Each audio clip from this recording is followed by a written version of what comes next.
तो यहाँ मैं ये स्पष्ट करना चाहता हूँ कि ये संसार क्या है और ईश्वर क्या है। ईश्वर क्या है और संसार क्या है। ईश्वर तो अजर अमर है, सत्य है, सर्वव्यापी है। लेकिन ये संसार उन्हीं का स्वरूप भी है, लेकिन नश्वर है। जो तुम्हारी आंखों के सामने ये संसार ब्रह्मांड दिखाई दे रहा है, या जो तुम लोगों ने अपना शरीर धारण कर रखा है, ये उन्हीं का स्वरूप भी है, लेकिन नश्वर है। इसमें जन्म मरण होते रहते हैं। भगवान में कोई विकार नहीं है, लेकिन इस शरीर के अंदर ये तो पूरा ब्रह्मांड विकारों से भरा पड़ा है, बुराइयों से भरा पड़ा है।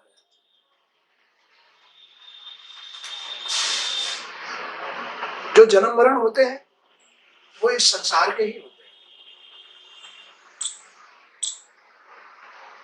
ईश्वर अपने आप में सत्य है, लेकिन इस संसार और संसार में पैदा होने वाले या ये जो जीव है उनका अंश होते हुए भी असत्य है।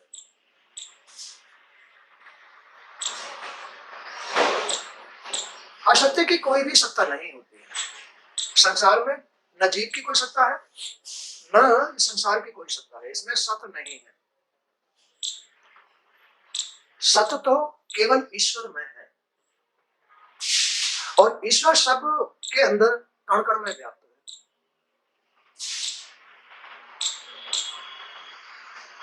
अब उस ईश्वर को अपने शरीर से प्रकट करना होता है।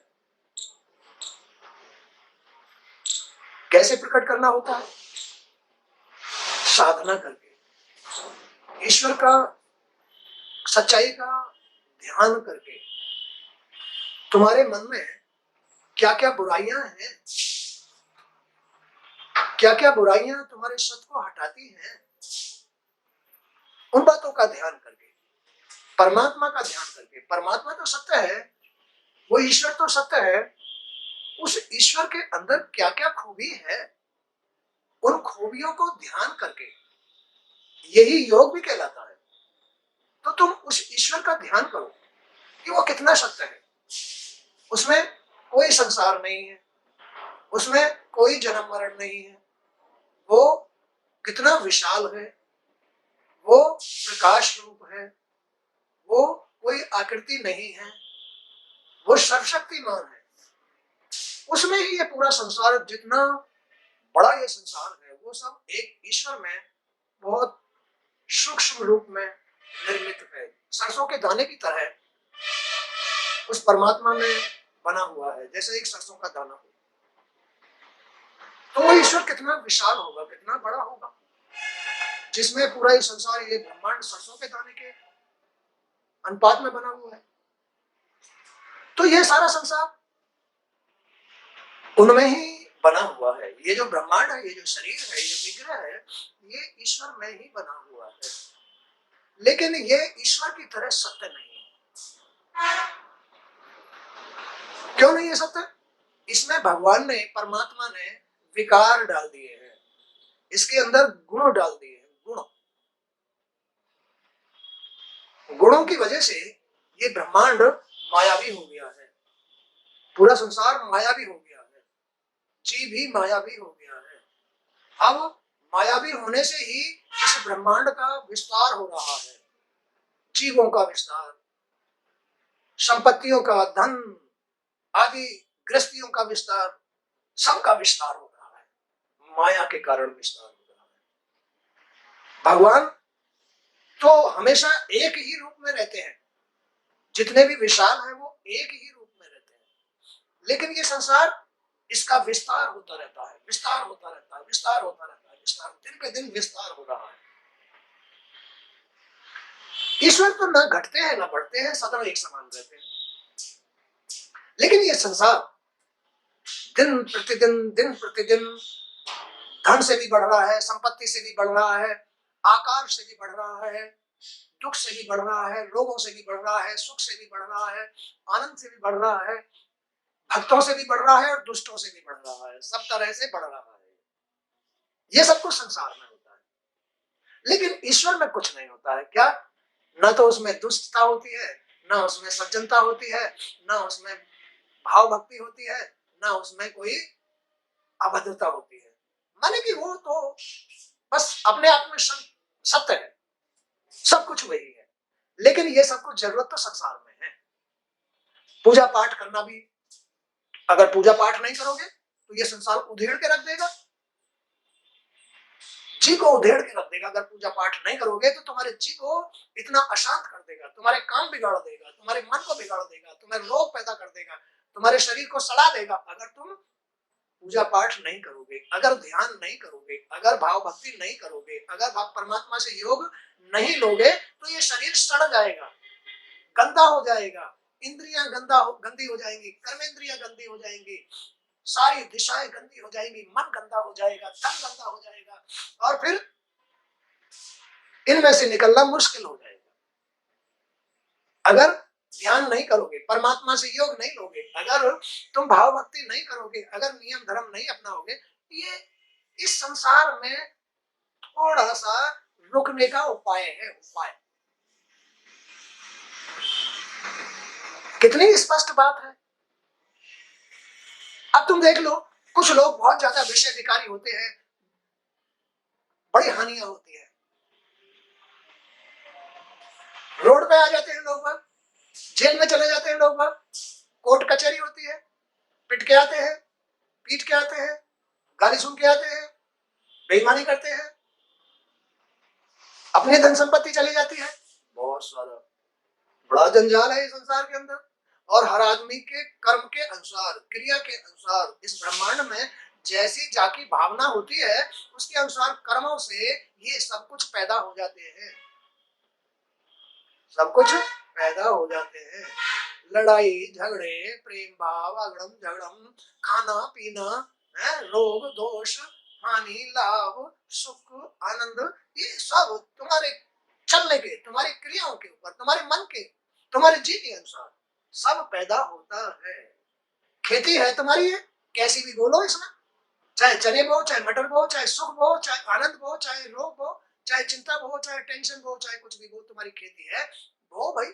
अरे मीठे बोलो, अरे प्रेम करो, अरे बेईमानी मत करो, ईमानदारी से कमाओ, खाओ, अपने घर में रहो, मेहनत करो और अपने बच्चों को पालो परोसो। अगर तुमने ये संसार ग्रहण किया है, संसार में जन्म लिया है, तुमने शादी विवाह करके गृहस्थी रचाई है, तो फिर प्रेम भाव से रहो, प्रेम से रहो, जीवों पर दया करो, अपने मन को, अपने जी को समान रखो सबके प्रति, अपने मन को शुद्ध रखो, भाव भक्ति करो, तो भैया रे इस संसार में भी तुम्हारा जीवन आसान हो जाएगा।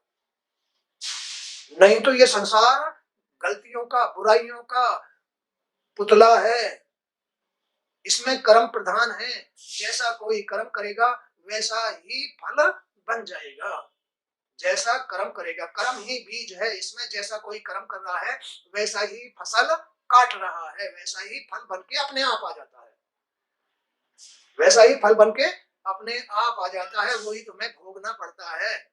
जैसे किसान खेती बो करके कोई भी गेहूं चना मटर आदि उपजाता है, फिर उसका उसे खाने में इस्तेमाल करता है, ऐसे ही जो तुम्हारे कर्म बीज है ये तुम्हें भोगने पड़ते हैं, यही खाना है, यही रहना है। हाँ? तो इसमें जो आदमी इस संसार में जीना जानता है, इस गलती भरे संसार में जो जीना जानता है, वो तो सुख चैन से जी जाता है, और इससे भी ऊपर परमात्मा से यारी दोस्ती रखता है, परमात्मा से मेल रखता है, परमात्मा को अपना माता पिता मानता है, पूज्य मानता है, आराध्य मानता है, उसकी आराधना करता है, उसकी प्रार्थना करता है, उसकी सेवा करता है, तो फिर मोक्ष भी हो जाता है, गलतियों के इस संसार में से छूट जाता है। रात दिन गलती कर करके, गलती कर करके, गलती कर करके, गलती कर करके भैंसा बन जाता है, गधा बन जाता है, भार ढोने वाला बन जाता है, जेल चला जाता है, पिट के आता है। गलतियों के इस संसार में जीव गलती कर करके कर करके कर करके न जाने किस किस भोग को भोगता है, और फिर उनसे बने हुए परिणाम के अनुसार शरीर धारण करता है, गलतियों का पुतला बन करके। ऐसा है ये संसार, लेकिन इसमें छुटकारा एक ही है। क्या है छुटकारा? कि बस रोज नित्य प्रतिदिन भगवान के इस स्वरूप को, ये भगवान का स्वरूप है, इसमें ही न्याय हो रहा है, इसमें ही परिणाम बन रहा है, इसमें ही खेती बो रही है, इसमें ही उपके आ रही है, इसमें ही पक रही है। इसलिए रोज इसको इस ढंग से कमाओ कि इसमें कहीं कांटे पैदा ना हो जाए, कहीं इसमें विष की बेल पैदा ना हो जाए, ऐसे ढंग से कमाओ इसको। रोज इसकी निराई करो, रोज इसकी गुड़ाई करो। तात्पर्य रोज इसमें भाव भक्ति करो। भाव भक्ति करोगे इस खेती के अंदर, इस शरीर के अंदर, तो ये ज्ञान आ जाएगा, ज्ञान उपज के आ जाएगा। ये ज्ञान परमात्मा का स्वरूप है। वो साफ साफ बता देगा, अरे तुमने तो गलत खेती बो रखी है, अरे तुमने गलत खेती बोली, अरे तुमने गलत कर्म कर दिया, अरे ऐसा मत करो। वो बताता है, वो बचाता है, वही ज्ञान से बचाता है। और जिनको ज्ञान नहीं है, जो ना भगवान की धूप बत्ती जलाते, ना दीपक जलाते, ना कभी समय से नहाते, ना पूजा करते, ना कुछ नहीं करते, उनका यही ब्रह्मांड, यही शरीर इतनी गंदी खेती बन जाता है कि उसमें ही कांटे, उसमें ही विषमेल, उसमें ही चटरी मटरी हगड़म झगड़म, छोटे छोटे छोटे छोटे छोटे छोटे छोटे छोटे खरपतवार पैदा हो जाते हैं और फसल, अच्छी फसल नहीं उपजती है। ऐसा है ये संसार, ऐसी है ये खेती। तुम्हारी खेती, तुम खेती के किसान हो, मालिक हो, अपनी खेती सोच समझ के हो। अरे सोच समझने का ज्ञान पैदा करो इसमें। ज्ञान कैसे? अरे नियम से उठो, जल्दी उठो, सोच जाओ, स्नान करो। अगर तुम सोच स्नान ध्यान नहीं करोगे तो बताओ तुम्हारा ये ब्रह्मांड कैसा हो जाएगा? कैसा हो जाएगा जरा बताओ। सोच नहीं जाओगे, इसमें पेट में दर्द होगा, है? रहा नहीं जाएगा, गैस बन जाएगी, है? ज्वाला उठ जाएगी, फिर डॉक्टर के पास जाना पड़ेगा, रोगी हो जाओगे।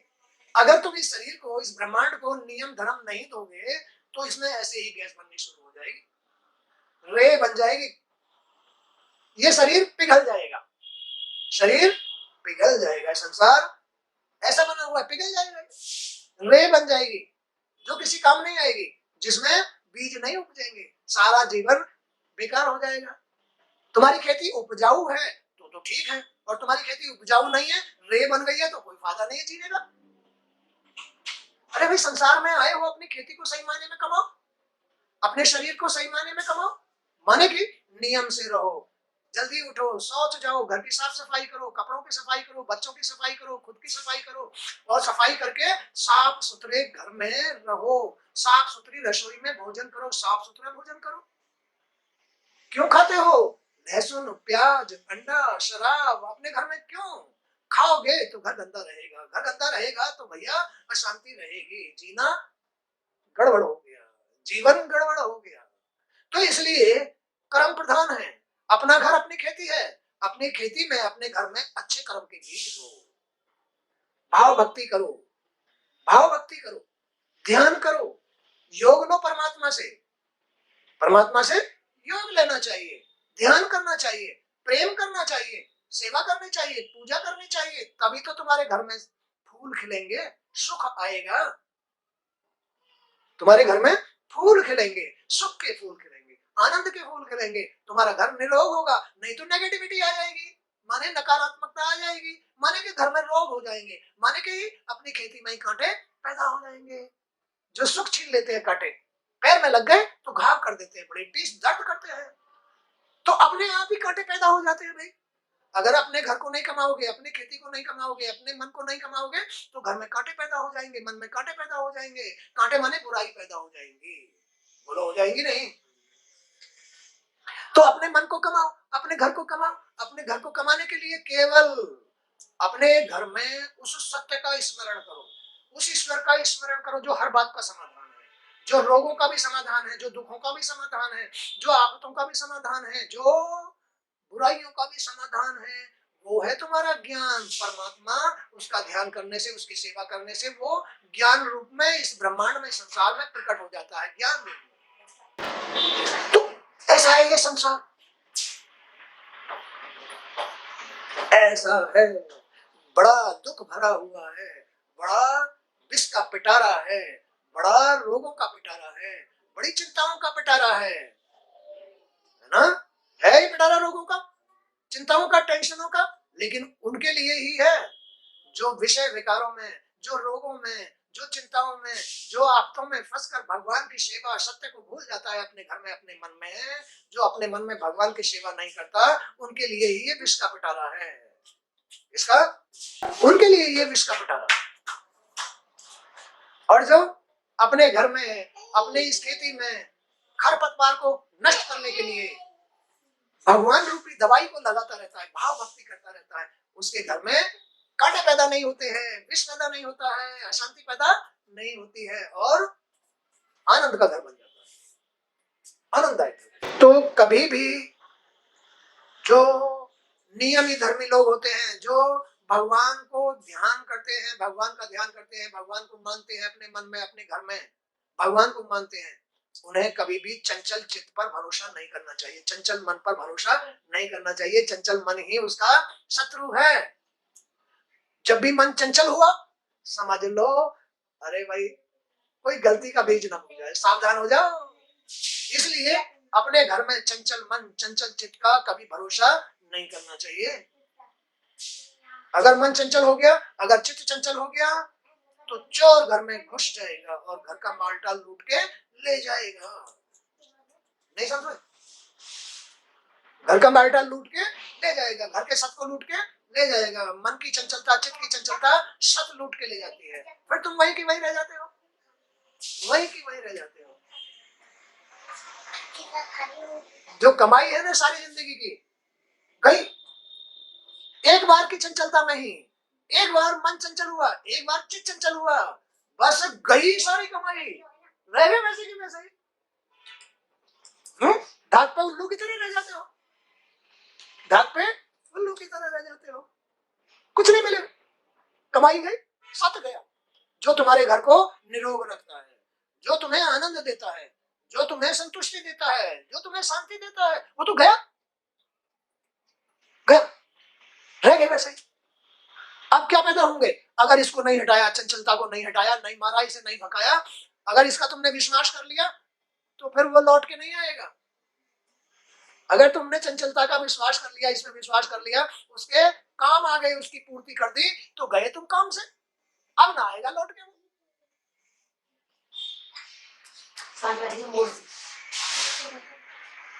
फिर तुम कहोगे कि गुरुजी पता नहीं मन ही नहीं लगता, गुरुजी बुरी बुरी सोच आती है। अब क्यों आ रही है बुरी बुरी सोच?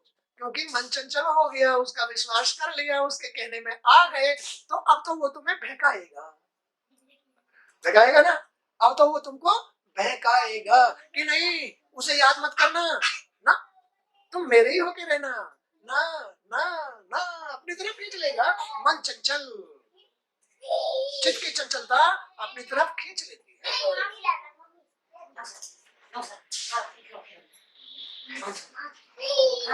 तो संसार में, इस शरीर के अंदर चंचल चित्त पर भरोसा कभी नहीं करना चाहिए। ऐसा ऋषि लोग कहते हैं, उन्होंने अनुभव किया है कि चंचल चित्त और चंचल मन पर कभी भरोसा नहीं करना चाहिए, नहीं तो उसकी सारी जिंदगी की कमाई चली जाएगी। इससे कभी भी दोस्ती नहीं करनी चाहिए, विकारों से दोस्ती नहीं करनी चाहिए, नहीं तो घर के अंदर कांटे पैदा हो जाएंगे।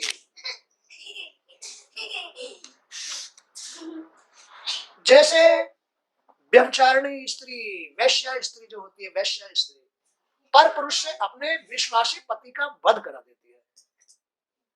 विश्वासी पति का वध कौन करा देती है? वैश्या, जो पर पुरुष से जुड़ी होती है, पर पुरुषों से जुड़ी होती है, वो अपने विश्वासी पति का वध करा देती है ना। ऐसे ही जो हमारे काम आने वाला ईश्वर है ना, ये जो मन की चंचलता है, ये जो चित्त की चंचलता है, ये हमारे विश्वासी ईश्वर को दूर भगा देती है। जैसे वैश्या अपने विश्वासी पति का वध करा देती है परपुरुष से, ऐसे ही ये मन की चंचलता, चित्त की चंचलता हमारे काम आने वाले ईश्वर, हमारे माँ बाप को दूर करा देती है। बर्बाद कर देती है, दूर बर्बाद देती है। अब उसमें पॉजिटिव सोच कहां से रहेंगी? अब उसमें ज्ञान कहां से रहेगा? अब तो उसमें ज्ञान रहेगा ही नहीं, अब तो उसमें नेगेटिविटी आ जाएगी। क्या आ जाएगी? उसमें नेगेटिविटी आ जाएगी, नकारात्मक सोच आ जाएगी, और उसमें कोई भी शुद्धता, अपनापन, अपना हित नहीं रहेगा, बुराइयां उसका पीछा करेंगी। उसी प्रकार जो योगी लोग होते हैं अपने मन पर कभी भी विश्वास नहीं करते। योगी लोग, सच्चे लोग, अच्छे लोग, मन तो भाई, ये जो मन पर विश्वास करते हैं, ये मन क्या है? ये संसार है, मन ही तो संसार है। जो अपने मन पर विश्वास करेगा गया काम से, नरक में जाएगा, दुखी होगा, टेंशन होगी, नेगेटिव सोच आएगी आएगी आएगी। जो मन पर विश्वास करेगा, जो मन के अधीन रह करके रहता है, मन के अधीन रहता है, वो कभी सुखी नहीं रहता है। मन तो संसार का है, मन तो संसार का है, और मन में अगर संसार नहीं है तो मन नहीं है, मन में अगर संसार नहीं है तो मन नहीं है, और मन नहीं है तो भगवान हो गया, परम पद प्राप्त हो गया। और जिसके पास मन है उसके पास संसार है, और जिसके पास संसार है उसके पास सुख नहीं है, आनंद नहीं है, उसके पास पॉजिटिव सोच नहीं है, ज्ञान नहीं है, जिसके पास मन है। अटक जाएगा। उसी प्रकार जो योगी अपने मन पर विश्वास करते हैं, वे मन के वशीभूत होकर काम, क्रोध आदि शत्रुओं के आक्रमण से अपनी साधना को नष्ट कर डालते हैं। साधना नष्ट हो जाती है। जो मन पर विश्वास करेगा उसके पास साधना नहीं रहेगी, उसके पास भगवान नहीं रहेंगे, उसके पास ज्ञान नहीं रहेगा। तो मन पर विश्वास करना ही अज्ञानता है। क्या है? अज्ञानता। क्या? अज्ञानता है। कौन कौन करता है अपने मन पर विश्वास? बताओ जरा। मन के चलाए जो चलेगा, मन के चलाए जो चलेगा। मन है क्या चीज? तुम्हारी इंद्रियां तुम्हें ढूंढ ढूंढ करके विकार दे रही है, तुम्हारे मन को लालायित कर रही है। ये ज्ञानेंद्रिय तुम्हारे मन के लिए सामग्री इकट्ठी कर रही है, इसका नाम मन है। क्या है? यही मन है। अब ये मन तुम्हारे जी को कहेगा कि कर, चल, ला लूट के, कर ऐसा, कर वैसा। जी, अब ये जी मन के अधीन हो गया, और ये जी बेचारा कर्मेंद्रियों को कहेगा, कहारों को कहेगा कि चलो भाई, अब तो मन के चलाए ही चलना है, अब तो मन के चलाए चलना है, अब तो इसका कहना मानना है। जो जी मन पर विश्वास कर लेता है वो गधा बन जाता है, अज्ञानी बन जाता है। मन के अधीन रहने वाला आदमी गधा होता है। क्या होता है? गधा होता है, मन के अधीन। मन के हारे हार है। जो जीव मन से हार जाता है उसकी हार हो गई। मन के हारे हार है, मन के जीते जीव। जो आदमी, चाहे वो योगी लोग क्यों ना हो, ऋषि क्यों ना हो, मुनि क्यों ना हो, और कितना ही भी बड़ा साधक क्यों ना हो, जो अपने मन के कहने के अनुसार मन के अधीन हो गया वो गधा हो जाता है। चाहे ऋषि मुनि ही क्यों ना हो, वो गधा हो जाता है। सीधी सी बात है। हो जाएगा भाई? बगदा हो जाता नहीं? हो जाता है। इसलिए मन में हारे हार, मन के जीते जीत। जिसने अपना मन जीत लिया, तात्पर्य जो अपने मन को संसार में बनाएगा ही नहीं, संसारिक मन नहीं बनाएगा, वो तो भगवान है, उसके पास तो ज्ञान है। वो जो कुछ भी संसार में हो रहा है परमात्मा समझा देता है उसको, ये हो रहा है, इसलिए हो रहा है।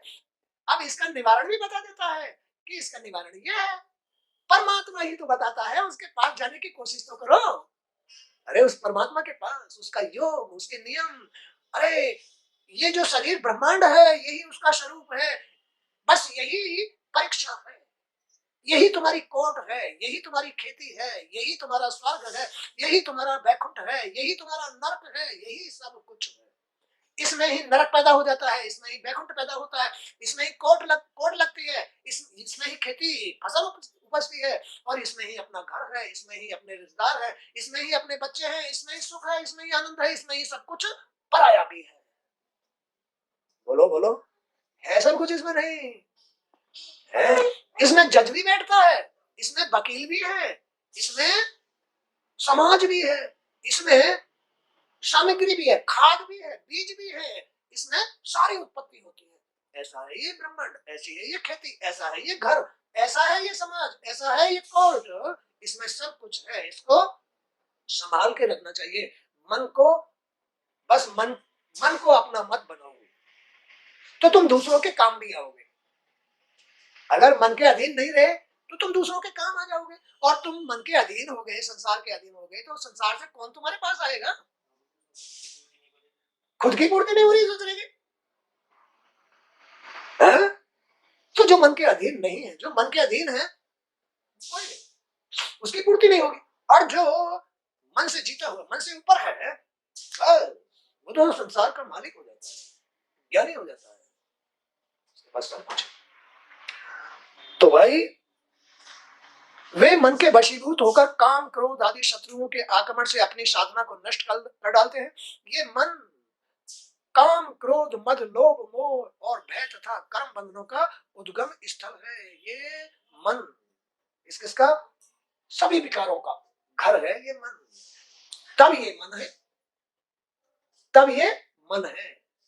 काम का भी, क्रोध का भी, लोभ का भी, विषयों का भी, इच्छाओं का भी, सबका घर है मन। सबका घर मन है। अब तुम इनके अधीन हो जाओ तो फिर तुम्हारा क्या महत्व? मन के ही अधीन हो गए, काम के, क्रोध के, लोभ के, अहंकार के, इनके सबके अधीन हो जाओगे। फिर तुम इनके अधीन हो गए तो तुम्हारे पास सत्य कहाँ है?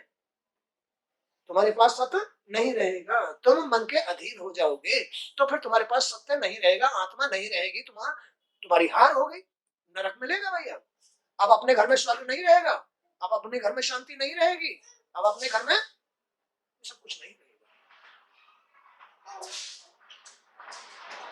नहीं रहेगा। तो ये खेल है। तो भाई अपने मन को जीतना, मन को जीतने का, अपने मन पर कभी विश्वास मत करो, अपने चित्त पर कभी विश्वास मत करो, अपने ईश्वर पर विश्वास करो। जो ईश्वर पर विश्वास करता है उसकी कभी हार नहीं होती है, उसके पास ज्ञान होता है। पूरा ब्रह्मांड इसमें दिखाई देता है। क्यों? क्या हो गया, कैसे हो गया, यूं हो गया, हा? पूरा ब्रह्मांड दिखाई देता है उसको।